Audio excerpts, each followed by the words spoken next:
Sekarang ada pertanyaan lagi yang berikutnya. Ini buat jamaah Islam itu indah juga ya. Mungkin ada juga yang bertanya yang sama katanya. Ada pertanyaan benar gak sih dalam penentuan waktu sholat ini katanya ada berbagai macam mazhab ini juga terdapat perbedaan waktu juga katanya. Nah ini yang paling afdal dan yang paling terbaik kita itu ngikutin yang mana sih? Kita minta penjelasannya dari guru kita Ustaz Syam aja deh. Silakan Ustaz Syam, tafadhol. Bismillahirrahmanirrahim. Tabi guru-guruku kembali, Habib, Ustaz Maulana, Mas Fadli serta para alim ulama dimuliakan Allah Subhanahu wa taala.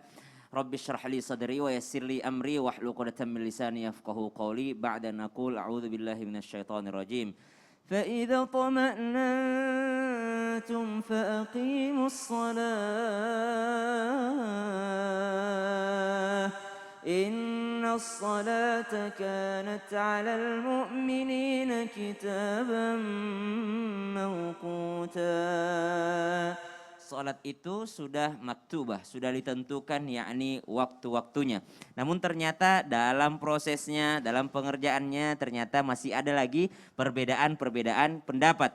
Ulama Malikiyah misalnya menentukan waktu zuhur. Ulama Malikiyah, Syafi'iyah dan Daud Al-Zahiri mengatakan bahwa akhir waktu zuhur apabila bayangan suatu benda sama panjangnya dengan benda tersebut.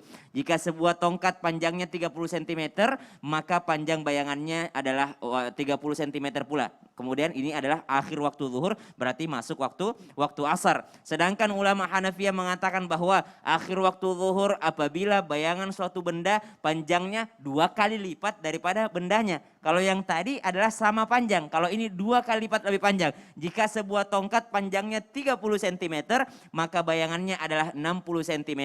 Apabila demikian, maka bagi mereka inilah waktu awal waktu asar. Subhanallah. Dalam mazhab Syafi'i dijelaskan juga bila seseorang salat di akhir waktu zuhur dan ketika di tengah-tengah salat masuk waktu asar, maka salat zuhurnya tetap sah. Subhanallah. Dalam menentukan waktu, para imam mazhab kembali kepada baginda Nabi SAW. Jikalau pada saat itu belum ada jam, maka yang dilihat adalah bayangan matahari. Kemudian memang yang lebih afdol adalah ketika melihat bayangan matahari. Namun ternyata ada masalahnya lagi. Tadi ketika ada video, guru kami saat mulai langsung menyebutkan gimana kalau mendung, gak kelihatan mataharinya. Atau bagaimana menentukan waktu yang malam tadi, misalnya maghrib dan isya. Maka subhanallah ini adalah kemudahan-kemudahan yang diberikan kepada kita. Mana yang afdol, yang mana yang patut untuk kita ikuti, silahkan mengikuti Majelis Ulama Indonesia.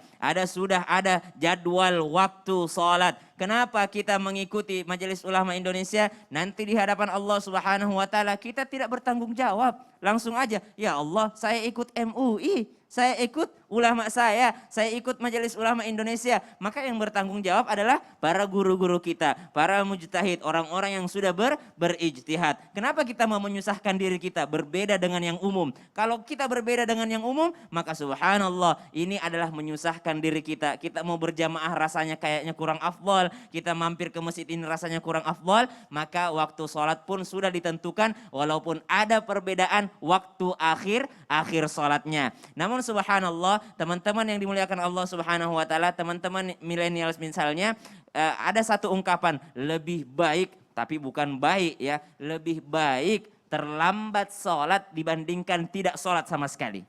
Jadi kalau dikatakan tadi, oh masih sah sholatnya ketika misalnya adalah sholat zuhur, ternyata pas di tengah-tengah sholatnya terdengar adzan asar, maka masih sah sholatnya, namun ini termasuk waktu haram. Ya waktu haram kenapa? Kalau dia menunda-nunda sholatnya. Namun tetap lebih baik terlambat sholat dibandingkan tidak sholat sama sekali. Karena ada orang yang mengatakan, saya udah nggak sholat subuh tadi, ngapain saya sholat zuhur lagi? Lah bertambah dong dosanya. Makin gitu. banyak ya, dong ya. Kenapa nggak sholat zuhur? Ya soalnya tadi nggak sholat subuh sekalian. Jadi seharian ya, nggak sholat sekalian. Ya, seharian. Ini aja, Jangan jadi kalau Anda tidak itu. sarapan, enggak usah makan siang dan makan malam. Iya. Nah, tuh itu cara paling gampang kata Ustaz Maulana tuh ya.